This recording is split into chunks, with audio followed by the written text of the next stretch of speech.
Amado Senhor, estamos humilhados diante da Tua grandeza, diante da Tua majestade, reconhecendo que somente e tão somente o Espírito Santo pode trazer vida para este momento em nós, entre nós. Somente Ele pode trazer a revelação daquilo que está em Teu próprio coração. Nós reconhecemos a necessidade urgente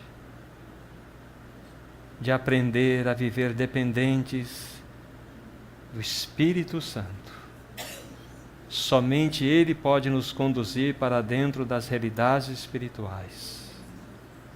Somente Ele pode, pelos seus arranjos, estar nos preparando como a noiva, para que Tu tenhas alegria em Teu coração, quando Tu vier nos buscar. Ó maravilhoso Espírito, exerça Teu ministério nesta noite, do encabeçamento de Cristo em nós e sobre nós. Fala-nos pela palavra, edifica-nos. Rogamos no nome santo de Jesus, para a glória de Deus Pai. Amém. Amém. Nós vamos ler duas porções da palavra do Senhor. A primeira delas está em Jeremias, capítulo 18, os 4 primeiros versículos.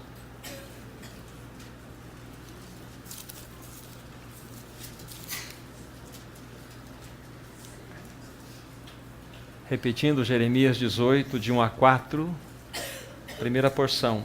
A palavra do Senhor assim diz: Palavra do Senhor que veio a Jeremias dizendo: Dispõe-te, desce à casa do oleiro, e lá ouvirás as minhas palavras. Desci à casa do oleiro, e eis que ele estava entregue à sua obra sobre as rodas. Como o vaso que o oleiro fazia de barro se lhe estragou na mão, tornou a fazer dele outro vaso, segundo bem lhe pareceu. A outra passagem encontra-se em 2 Timóteo, capítulo 2.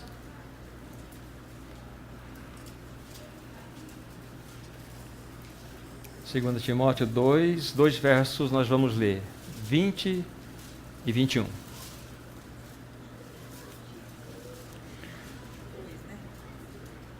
A palavra do Senhor assim diz: Ora, numa grande casa não somente há utensílios de ouro e de prata, há também de madeira e de barro, alguns para honra, outros, porém, para desonra. Assim, pois, se alguém a si mesmo se purificar destes erros, será utensílio para honra, santificado e útil para o seu possuidor, estando preparado para toda boa obra.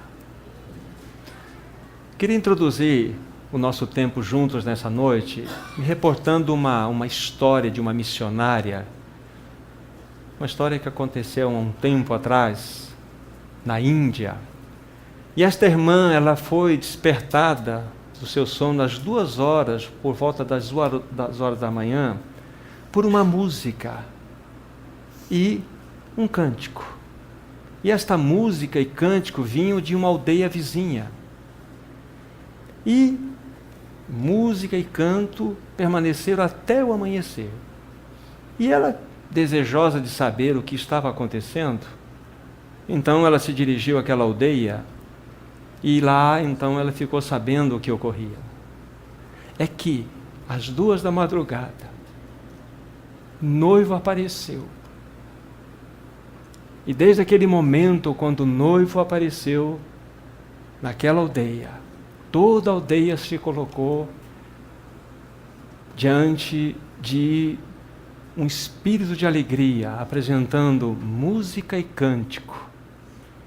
A noiva estava desejosa de encontrar com o seu noivo. Ela sabia que ele viria, não sabia quando. Esta irmã missionária, então, ela soube que havia dentro do aspecto cultural esta realidade naquele ambiente. E a noiva sabia que viria o seu noivo para buscá-la, mas não sabia quando, a que momento, se pela manhã, se à tarde, se à noite, se madrugada. Mas ela vivia numa expectativa no seu coração, cativado por aquele único momento que norteava toda a sua vida, toda a sua existência. Então aquele noivo se aproximou para buscar a sua noiva, que iria então tomá-la daquele lugar e a levaria para estar para sempre com ele, sempre desfrutando da sua alegria e do prazer de estar ao seu lado. Isso muito tocou o meu coração, irmãos e irmãs. Se nós olharmos dentro dessa leitura que nós fizemos aqui, o coração daquela noiva estava totalmente cativado, totalmente consagrado àquele tão desejado momento na sua experiência de encontrar com o seu noivo. Ela estava totalmente desejosa de encontrar com aquele a quem ela amava. E quando eu estava pensando nessa história, eu fui levado a pensar naquela parábola das 10 virgens. Eu vou me reportar aqui, depois os irmãos podem examinar nas Escrituras do capítulo 25 do livro de Mateus. Observem que as 10 virgens, elas são divididas em 2 grupos. 5 virgens eram tidas como prudentes e 5 virgens como nécias. Ali não está falando de 5 verdadeiras e 5 falsas, e sim 5 prudentes e 5 nécias. As 5 virgens tinham uma vasilha que possuía um óleo. As outras 5 virgens também tinham uma vasilha que possuía um óleo. Mas nós sabemos que aquelas que eram chamadas prudentes tinham que uma reserva de óleo. Então, aquela parábola tem uma grande lição para nos ensinar, ou pelo menos muitas delas, mas uma pode nos ensinar. Que aquelas que eram tidas como as virgens prudentes, elas tinham o coração todo ele cativado para o encontro do seu Senhor. Tinham o seu coração completamente tomado para aquele momento que seria tão especial para encontrar com aquele que era o seu amado. As outras, as 5 nécias, com certeza, viveram vidas voltadas para si mesmas, e elas não puderam desfrutar das bodas juntamente com seu noivo amado. Queridos irmãos e irmãs, o Espírito Santo tem desejado por tanto tempo formar Cristo em nós. E de que maneira Ele tem alcançado caminhos em nosso coração. E nós vamos dar um passo seguinte diante daquilo que o Senhor tem trazido ao nosso coração como encargo a respeito da importância da consagração. Nós já vimos aqueles 3 aspectos fundamentais que envolvem a nossa consagração ao Senhor. Primeiro, nós somos dele porque Ele nos amou. Somos dele porque fomos cativados pelo seu amor. Esse é o primeiro aspecto. O segundo aspecto é que somos dele porque ele tem direito sobre nós, porque ele nos comprou por bom preço. Fomos redimidos pelo seu sangue que foi derramado naquela cruz. Fomos comprados por bom preço. Devemos viver vidas tais que glorificam o nome do nosso Senhor. E em terceiro aspecto, somos dele porque voluntariamente nós nos oferecemos a ele. Então nós temos esses 3 elos juntos: o amor que nos cativou, o direito dele sobre nós porque ele nos comprou, mas nós mesmos nos oferecemos a ele em sacrifício vivo, santo e agradável. somos dele, porque desejamos ser. E aqui nós temos então o aspecto fundamental da nossa consagração a ele. Nós vimos várias situações que implicaram aquela contribuição na oportunidade que tivemos. Mas no passo seguinte que nós demos, nós havíamos dito o seguinte aos irmãos, que a partir do momento que nós somos dele conscientemente, nós devemos ir em direção ao oleiro divino, para que ele possa trabalhar em nós. E o texto que nós aqui apontamos, a palavra de Deus diz assim, o primeiro deles, Jeremias capítulo 18, dispõe-te e desce à casa do oleiro e lá ouvirás as minhas palavras. Aqui tem uma lição muito importante para os nossos corações. O que nós vamos fazer nessa noite é ampliar os pensamentos que nós estamos trazendo aos irmãos sobre a importância da consagração. Os irmãos se lembram que nós enfatizamos um aspecto muito importante, que a partir do momento em que nós tivemos a experiência do novo nascimento, nós precisamos conectar imediatamente essa experiência à nossa consagração ao Senhor. Somos dele, agora ele quer formar o seu caráter em nós, para que a sua vida possa ser manifesta em cada um de nós e coletivamente falando também. Então, a consagração é um assunto que está diretamente conectado à nossa experiência do novo nascimento.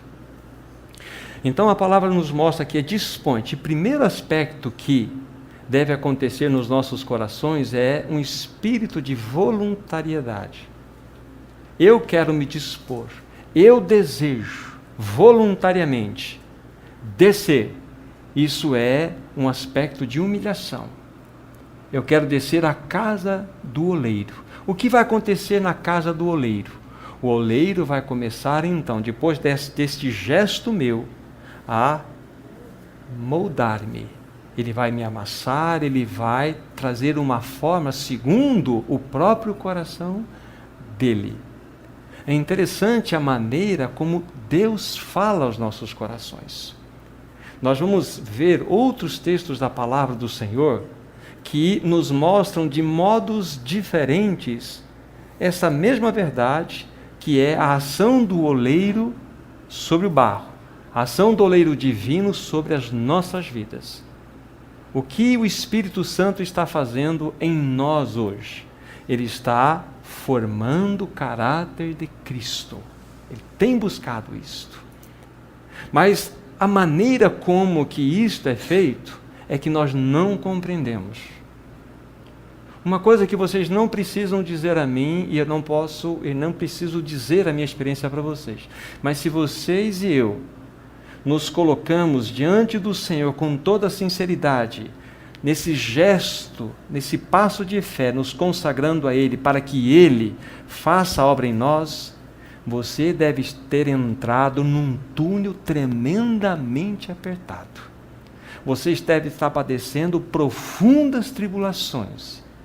Você deve estar debaixo de uma opressão e uma pressão, seja física, seja mental, seja de perseguição, seja de ambiente familiar.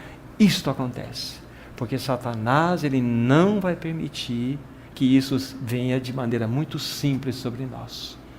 Todas as vezes que nós damos um passo em direção a esta realidade, o inferno se levanta contra. Porque o Espírito ele vai começar a trabalhar de maneira clara sobre nós, para a formação do caráter de Cristo. E sem esta consagração genuína ao Senhor, nós não vamos ter o nosso caráter transformado. E de que maneira vamos apressar a vinda do nosso Senhor?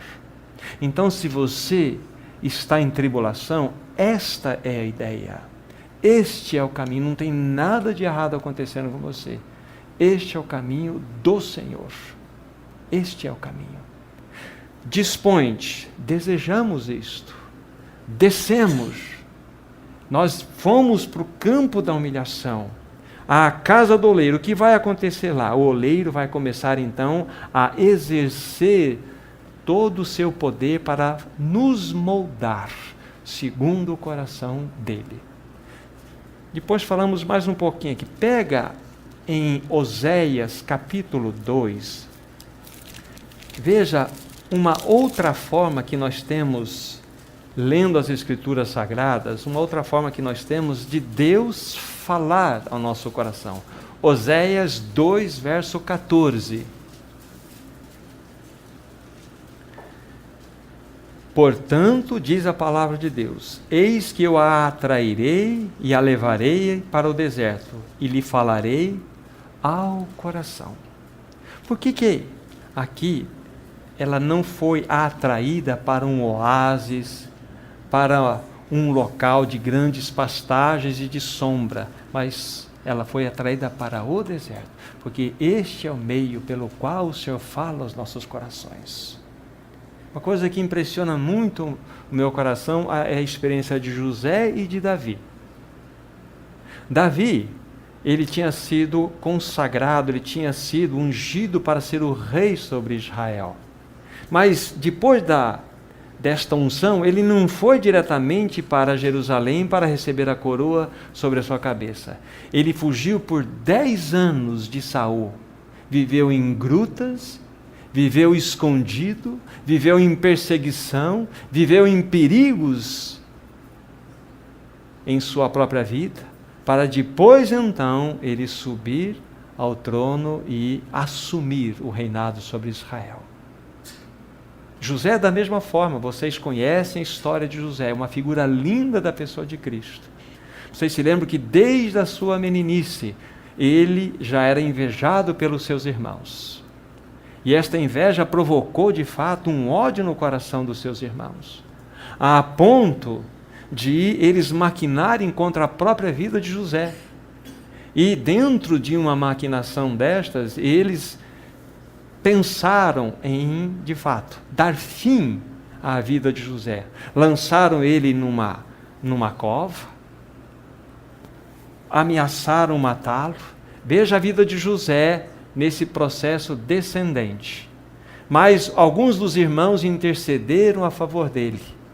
Vamos tirá-lo daqui, vamos vender para uma caravana de mercadores de escravos. Ali passavam os ismaelitas, José foi vendido como escravo. Veja a vida descendente de José.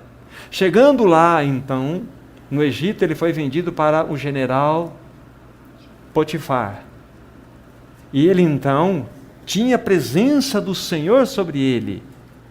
Mas sabemos que a mulher de Potifar investiu contra ele e ele, sendo um homem de Deus, fugiu da aparência do mal.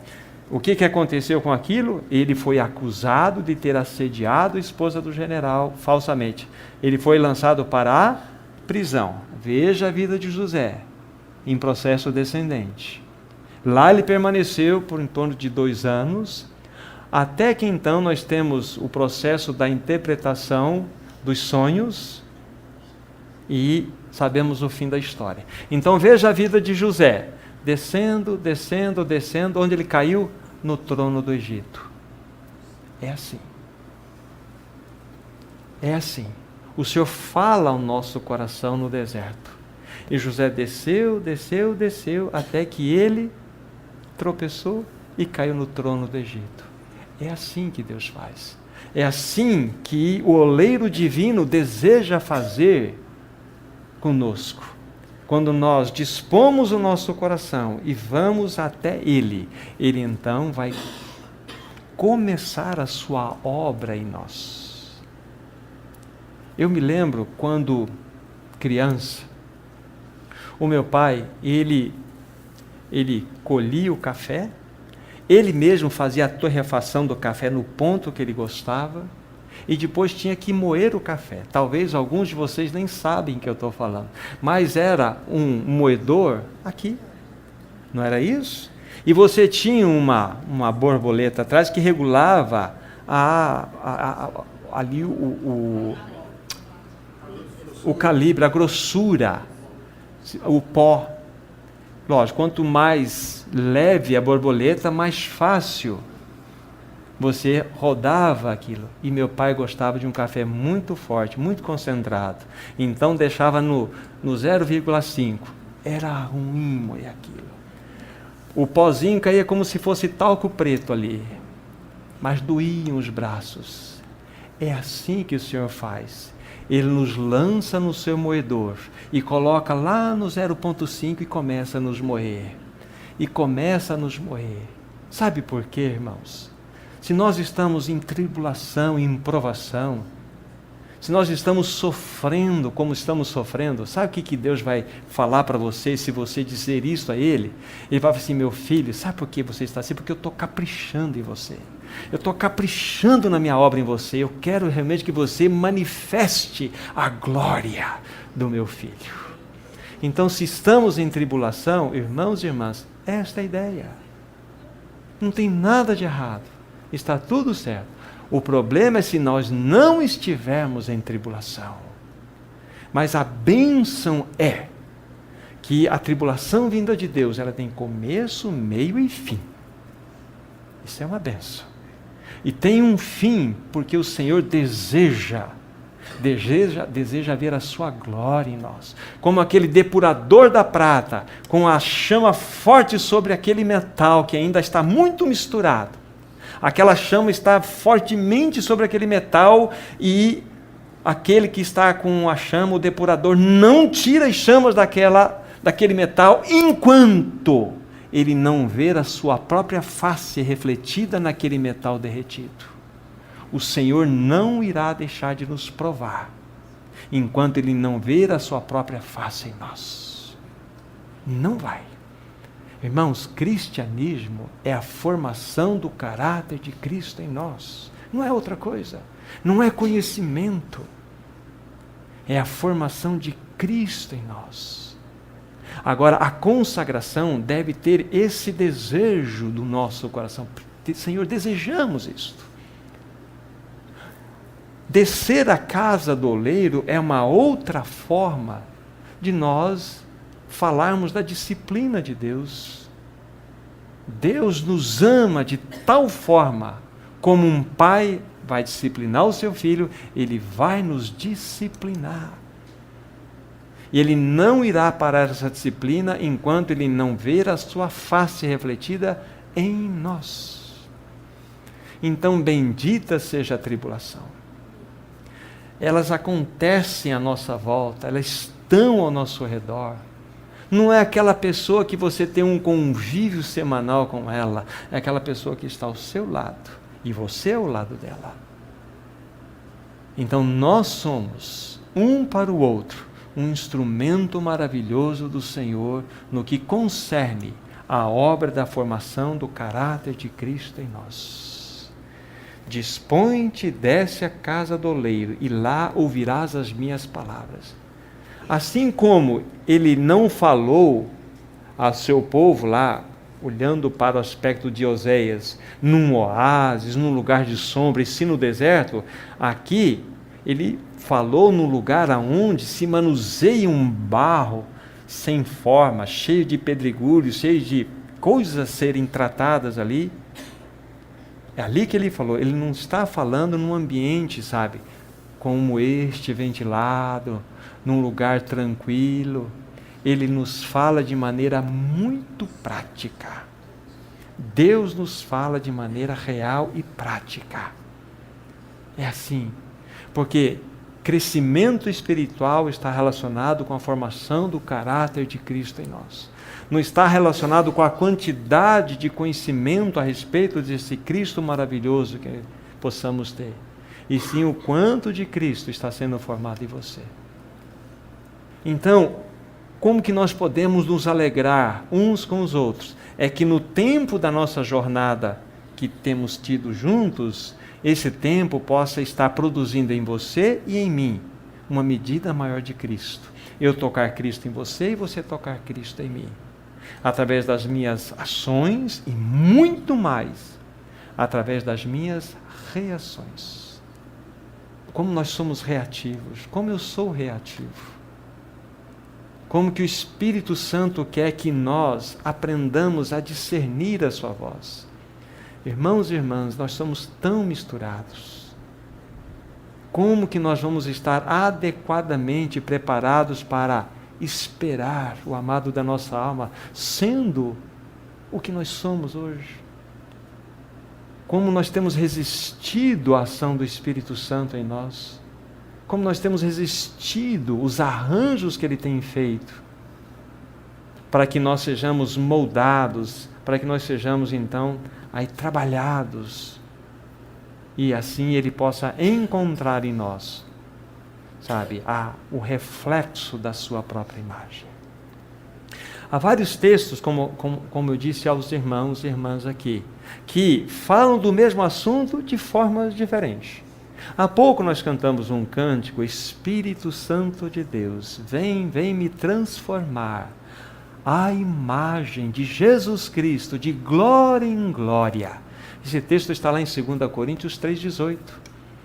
Contemplando como por espelho, não é isso? Contemplando como por espelho a glória do Senhor. Somos transformados de glória em glória. É isso aqui. Aqui é o tratamento do Senhor, nessa transformação de glória em glória. Nós vamos refletir aquele que estamos contemplando. Se temos os olhos fixos na pessoa de Cristo, vamos refleti-lo. O que diz Romanos capítulo 8, versículo 29, os irmãos sabem, se os irmãos quiserem olhar o texto, é um texto conhecido, mas vale sempre estarmos lembrando o que esse texto está nos mostrando. Porquanto aos que de antemão conheceu, também os predestinou para serem conformes à imagem do seu Filho.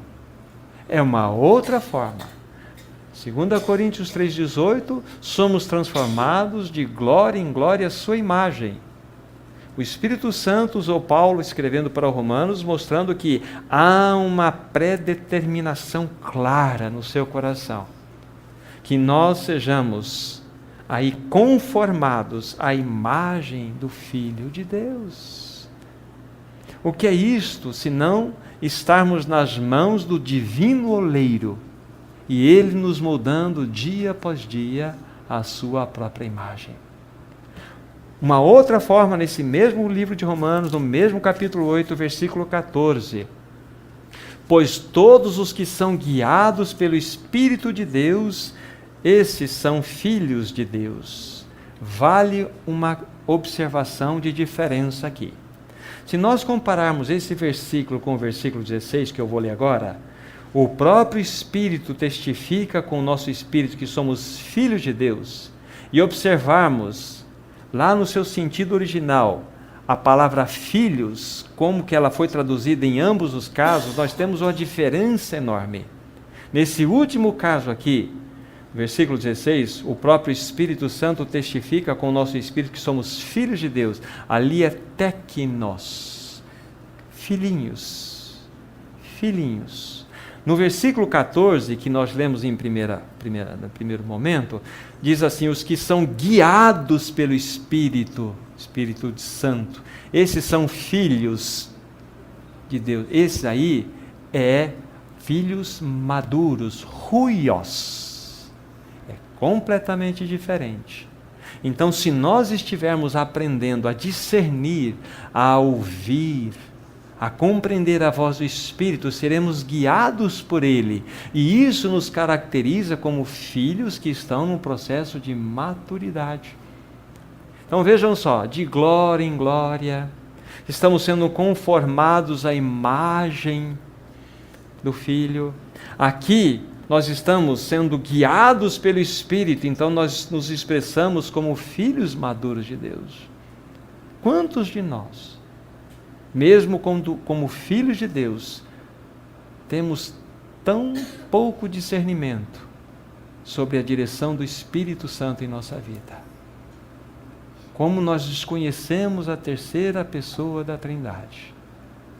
Então esse versículo também nos ajuda a compreender um pouco daquilo que estamos mostrando dentro dessa operação do oleiro divino sobre nós, que é nos moldar, nos trazer uma forma tal que vai fazer com que sejamos vasos úteis nas mãos daquele que está nos moldando.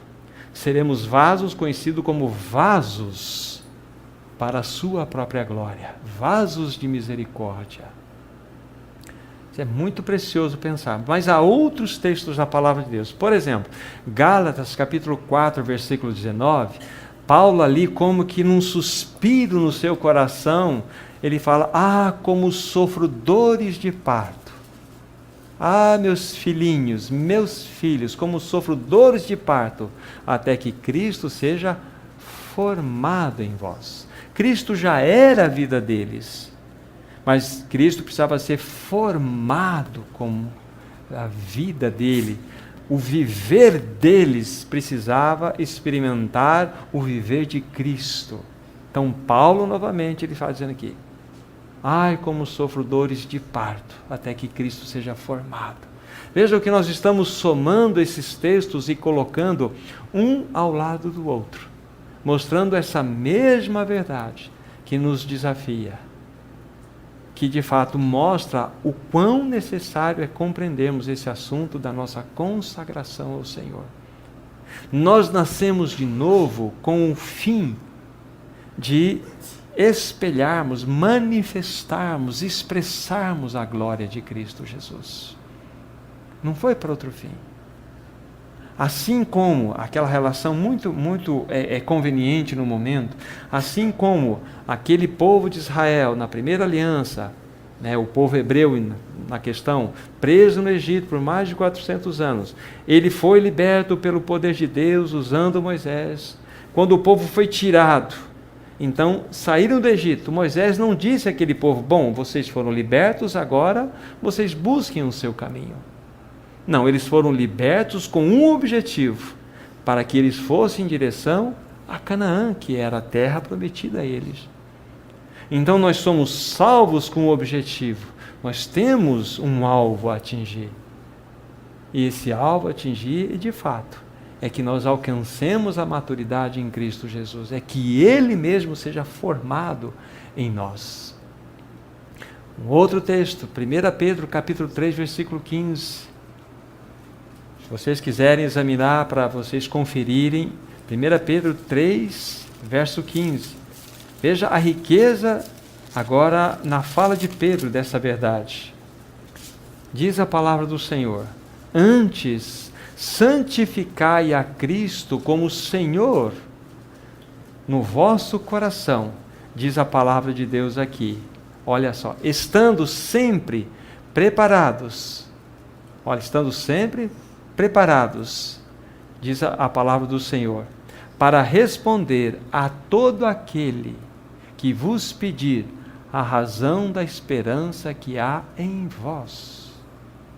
Santificar a Cristo como Senhor no coração. Ele já é o nosso Salvador.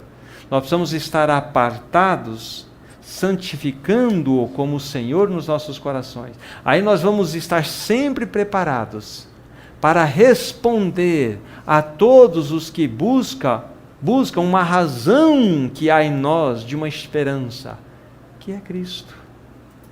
Mas de que maneira isso é real? É quando nós santificamos a Cristo como Senhor em nossos corações. Isso tem sido uma realidade? Temos santificado a Cristo como Senhor? Então, se nós formos engatando todos esses processos, nós temos essa verdade de várias formas aqui apresentadas, mostrando um mesmo alvo que o Senhor tem para conosco. Ele quer nos moldar. Ele quer, de fato, fazer com que sejamos vasos úteis em suas santas mãos. Mas há outro texto aí pertinho, se vocês quiserem ver, o livro de Hebreus, capítulo 12, versículo 10, em especial a segunda parte do versículo. Hebreus 12, 10. De uma outra forma, nós temos aqui a mesma verdade sendo apresentada. Versículo 10, vou ler na íntegra. pois eles nos corrigiam por pouco tempo, segundo melhor lhes parecia. Essa é a parte importante. Deus, porém, nos disciplina para aproveitamento, a fim de sermos participantes da sua santidade. Ele nos disciplina com um objetivo: sermos participantes da sua santidade. Ele não nos disciplina sem algo claro, sem um objetivo definido. Ele quer que sejamos participantes da sua santidade. Então a disciplina na vida do povo de Deus, tanto coletivamente falando como individualmente falando, ela é uma bênção, porque ela tem como fim fazer com que participemos da santidade de Deus. Mas como nós somos tão misturados, irmãos, como nós somos tão envolvidos com aquelas coisas que estão à nossa volta. Lembrando aquele exemplo que nós demos lá no começo, aquela noiva que, naquela expectativa que ela vivia no seu coração, ela não tinha nada que pudesse embaraçar o seu coração, que pudesse distraí-la daquele momento que ela tanto aguardava. Ela sabia que seu noivo viria, não tinha uma clareza de quando, mas ela estava preparada. Ela não tinha amarrações com nada que estava à sua volta. Ela vivia em função da espera daquele a quem a amava. Ele a amava. É assim que deve ser conosco. E uma vez que nós aprendemos de fato essa lição de sermos totalmente consagrados ao Senhor, e consagração significa nós não nos pertencermos mais, e sim termos a compreensão de sermos totalmente daquele que por nós morreu e ressuscitou. Esse é um dos pilares da consagração. Fomos comprados por preço, então somos dele por direito. Somos dele por direito de compra. Há outras passagens nas Escrituras que ainda nós vamos dar uma olhadinha aqui. Vamos pegar 1 João capítulo 3. Veja, na perspectiva de João, como que ele colocou este assunto para nós. 1 João 3, 1 e 2. Vede que grande amor nos tem concedido o Pai, a ponto de sermos chamados filhos de Deus, e de fato somos filhos de Deus. Por esta razão o mundo não nos conhece, porquanto não conheceu a Ele mesmo. Amados, agora somos filhos de Deus, e ainda não se manifestou o que haveremos de ser. Sabemos que, quando Ele se manifestar, seremos semelhantes a Ele, porque haveremos de vê-lo como Ele é. Olha a riqueza desse texto. Primeiro ele mostra que verdade é esta, que grande amor é este que foi revelado pelo Pai, que Ele nos concedeu a ponto de nós sermos chamados filhos de Deus. Olha só, não tem status mais elevado do que este. Mas na sequência ele fala: amados, somos filhos de Deus, e ainda não se manifestou o que haveremos de ser. Tem mais ainda. Que coisa impressionante.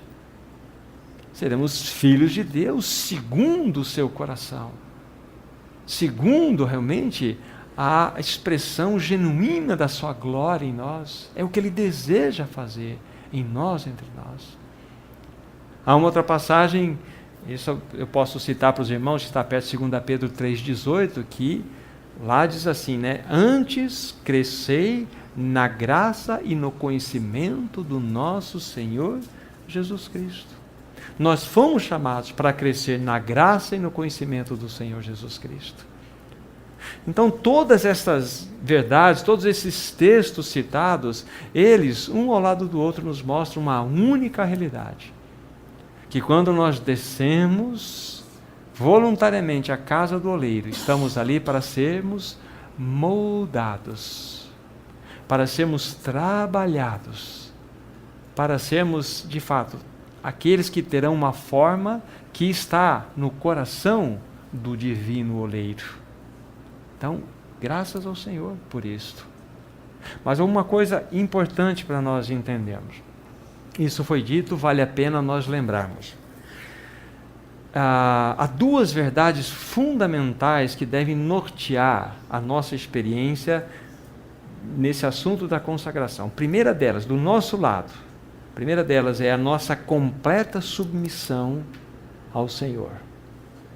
A nossa completa submissão a Ele e a nossa completa confiança nele. Submissão absoluta, confiança irrestrita nele. Ou seja, e nesse processo, quando nós vamos em direção ao divino oleiro, nós somos totalmente ativos e totalmente passivos. Nós nunca vamos compreender de maneira clara esta realidade. Foi dado um seguinte exemplo. Se nós pensarmos numa tora, um serrote e um carpinteiro, e pensarmos aquele carpinteiro serrando aquela tora, nós podíamos levantar a pergunta: quem está serrando a tora? Vai falar o carpinteiro, mas há um instrumento na mão daquele carpinteiro chamado serrote. E aquele serrote está sendo utilizado. Serrote e carpinteiro juntos ali. Aquele serrote está completamente passivo na mão daquele carpinteiro, mas ativamente cortando a tora. Um outro exemplo que foi dado é alguém que está andando de moto com alguém na garupa. Um outro na garupa. Se ele vai fazer uma curva, o que está atrás, ele tem que estar absolutamente submisso e confiante de modo restrito naquele que está pilotando. Porque se ele fazer uma curva e o de trás, ele levantar o corpo contrário, nós vamos ter um acidente.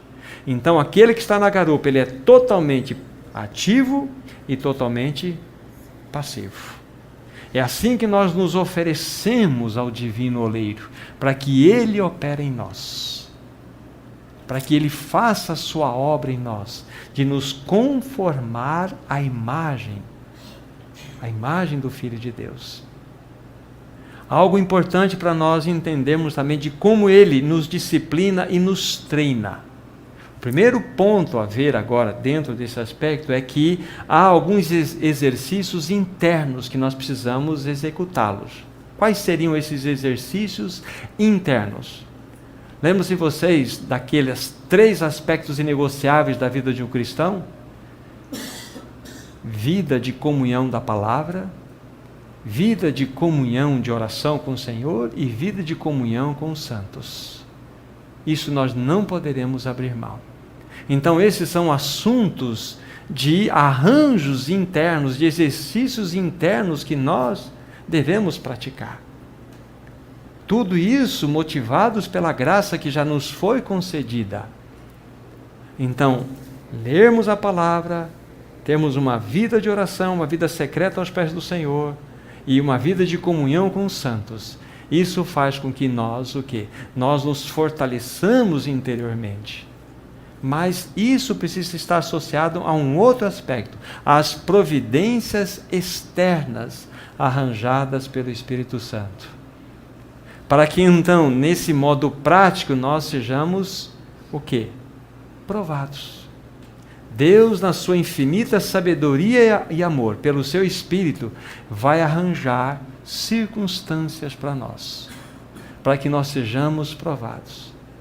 Porque se crescimento espiritual fosse conhecimento, nós estaríamos matriculados todos nós numa universidade que iria nos ensinar a respeito dos assuntos da Bíblia. Mas nós estamos na universidade da vida, porque o assunto do Senhor é o assunto da formação do caráter dele em nós.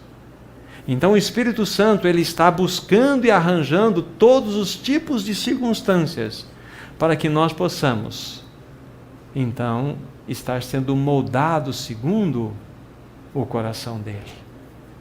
Agora, há uma situação dentro desses arranjos externos. É quando nós nos rebelamos contra os arranjos externos. É quando nós nos irritamos com as provações. É quando nós achamos culpados pelos problemas que estão nos afligindo. O Senhor arranja irmãos e irmãs ao nosso lado. E esses irmãos e irmãs servem como cinzéis. Sabe o que é um cinzel? Cinzel é um instrumento de aço que tem uma ponta com um corte muito forte. O candelabro de ouro, ele foi construído na base de cinzel, uma ferramenta de aço para que o candelabro tivesse aquela forma. É assim que o Senhor trabalha conosco. Então este irmão, esta irmã, na realidade é um cinzel na nossa vida. Você tem que olhar quem está segurando esse cinzel. E quando você leva uma cinzelada e você se rebela, você expressa com crítica, com julgamento, com azedume, você se expressa de forma negativa, na realidade, aquela cinzelada que você recebeu só serviu para denunciar o pecado que está em você, de mágoa, desse ressentimento, de falta de perdão. É isso. Deus está usando aquele irmão para mostrar, ou aquela irmã para mostrar que há pecado em você. Então, se você está sendo provado na base do cinzel, é para que o Senhor mostre o que há no seu coração, coisas que precisam ser trabalhadas. O Senhor levanta pessoas à nossa volta. E nós somos cinzéis na vida de outros. Nós somos. E muitas vezes as pessoas se levantam contra nós. Lógico que o Senhor trabalha conosco, mas evidencia o pecado no outro também. E o Senhor quer trabalhar com aquele assunto. E tudo isso é um processo que o Espírito Santo vai arranjando em nós, entre nós, para que Cristo seja formado, para que o seu caráter seja produzido e refletido em nós, através de nós. Ele quer que nós nos humilhemos diante de toda a ação que Ele tem promovido em nós. Se você está resistindo à provação, então você está refletindo azedume, reclamação, murmuração, desespero, e o Espírito Santo não tem encontrado em você um caminho para formar Cristo em você. O Senhor quer nos levar à humilhação. Humilhação. Porque é através da nossa humilhação que vai ser produzido o caráter desse Senhor maravilhoso. Não podemos resistir à obra do Espírito, porque a obra dele é formar Cristo em nós. Formar Cristo em nós. Recentemente eu lembrei de uma história que aconteceu aqui em Londrina, muito tempo atrás, mas ela é muito ilustrativa. Eu nunca mais soube de uma história igual a esta que pudesse nos ajudar nesse momento. Então, vou contá-la, talvez alguns de vocês não saibam. Muitos anos atrás, aconteceu a história de um motorista de ônibus, desses urbanos. E, num horário de rush, horário de pico, perto das 6 da tarde, então um movimento muito grande, e o ônibus está cumprindo o seu trajeto. E um dos passageiros puxou lá, soou a campainha para que ele pudesse parar num determinado ponto. E o motorista não pôde parar exatamente naquele ponto, porque havia muitos carros ali, ele teve que andar uma meia quadra adiante. Mas esse passageiro, ele se irritou de tal forma que ele veio, então, passando por cima dos outros e já xingando aquele motorista, destratando da pior forma possível. E quando ele chegou ainda na parte da frente, onde ele desceu, ele adjetivava ali o motorista com todos os nomes. E os passageiros estavam já indignados com aquela reação dele. E você sabe que o motorista tem aquele pau lá que vê se o pneu está cheio, né? Um bastão. E os passageiros queriam pegar aquele bastão e dar na cabeça desse passageiro. Mas o motorista estava assim, ele estava com a mão no volante do ônibus e com o relógio em direção aos seus olhos e esperando e só olhando o tempo ali. E o rapaz estava muito nervoso e dizendo tudo que tinha que dizer. Aí ele desceu as últimas 2 escadinhas ali, ainda voltou e aí ele foi embora. Aí os passageiros foram perguntar: escuta, por que você não pegou esse pedaço de pau e deu na cabeça dele? Ele falou assim: por 2 motivos. Primeiro, porque eu jamais vou permitir que uma pessoa entre dentro do meu coração e venha ditar as normas do meu humor. Vou repetir. Primeiro motivo, eu jamais vou permitir que uma pessoa entre dentro do meu coração e venha ditar as normas do meu humor. Esse é o primeiro motivo. E o segundo motivo, eu convivi com ele, deu talvez 1 minuto e 10 segundos, 15 segundos, ele convive com ele 24 horas por dia. Então foram esses dois motivos.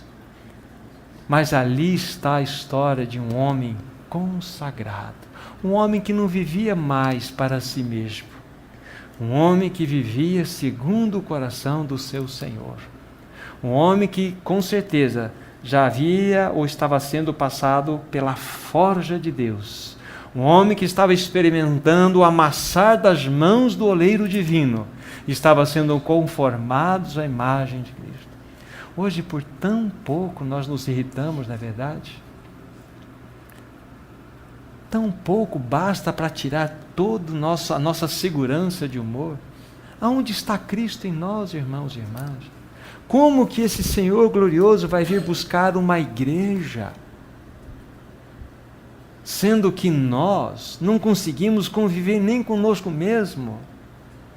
Irmãos e irmãs, uma vez eu ouvi o irmão Romeu falando uma coisa que muito me impressionou. Ele falou assim: irmãos, tem irmãs que são tão sensíveis que quando você precisar exortá-los, você tem que orar 6 meses antes. Mas ore mesmo, peça que os irmãos ajudem a oração. Mas depois que você exortar essa irmã, você precisa de 2 anos para ganhar o coração dela novamente. São as irmãs sensíveis.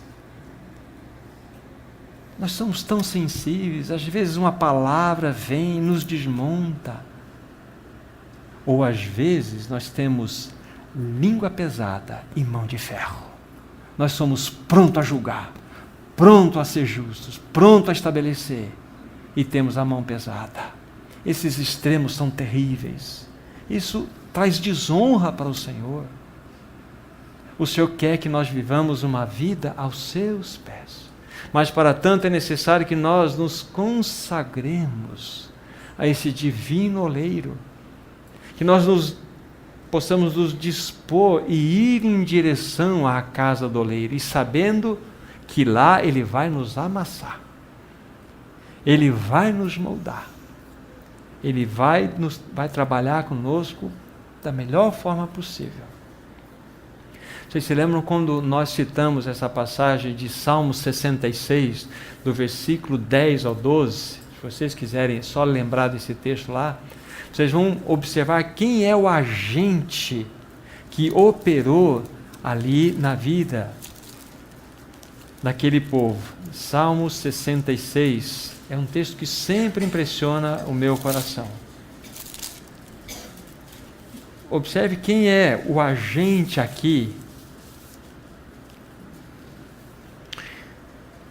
que está produzindo tudo isto. Pois tu, ó Deus, nos provaste, acrisolaste-nos como se acrisola a prata.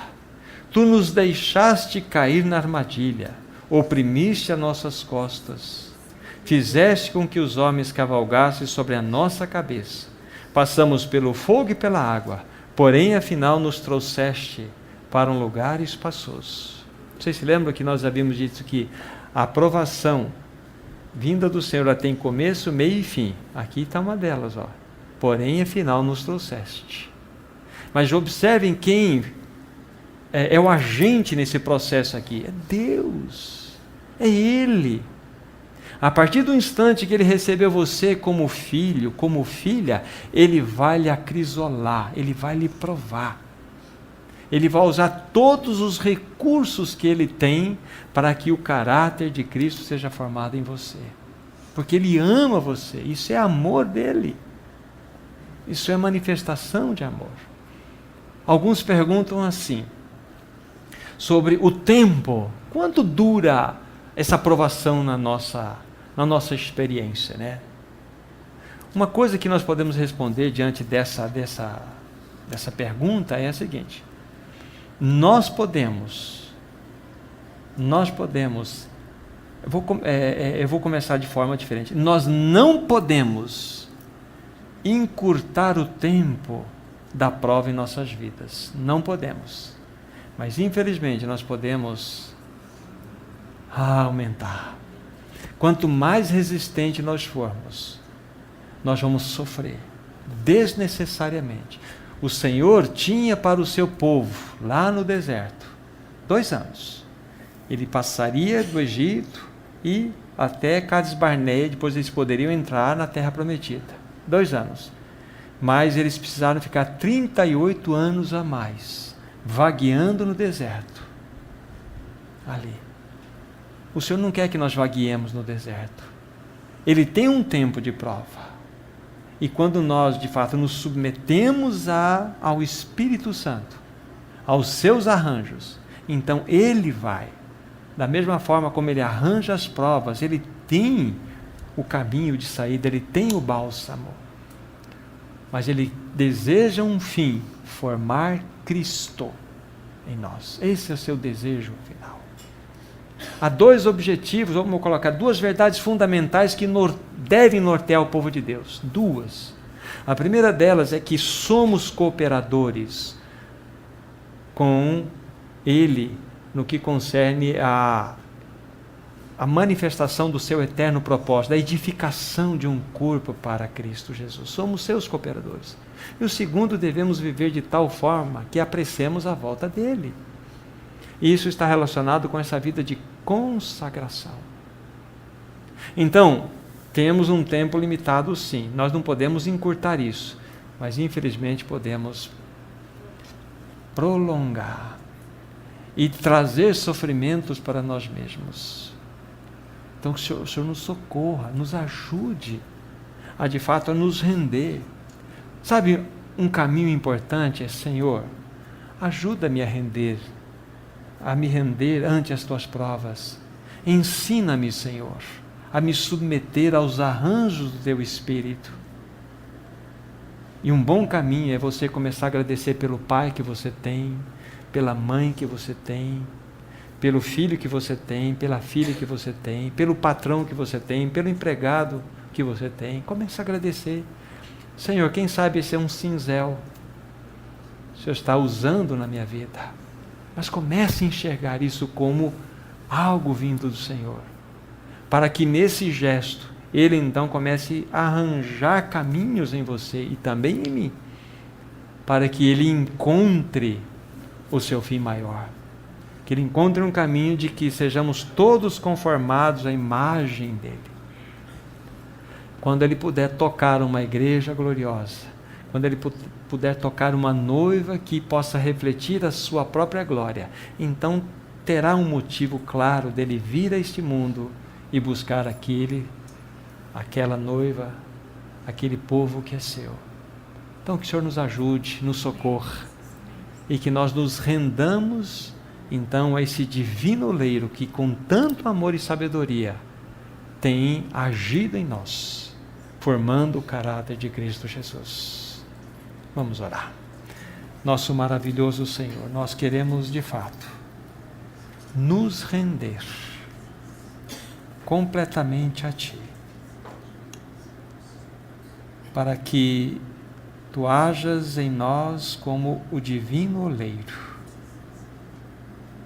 para que sejamos vasos úteis em Tuas mãos, para que possamos manifestar a Tua glória, para que possamos exalar o Teu bom perfume. Oh, amado Senhor, faz isto em nós, faz isto no Teu povo. Nós Te pedimos e rogamos em nome de Cristo Jesus. Amém, Senhor. Amém, Senhor.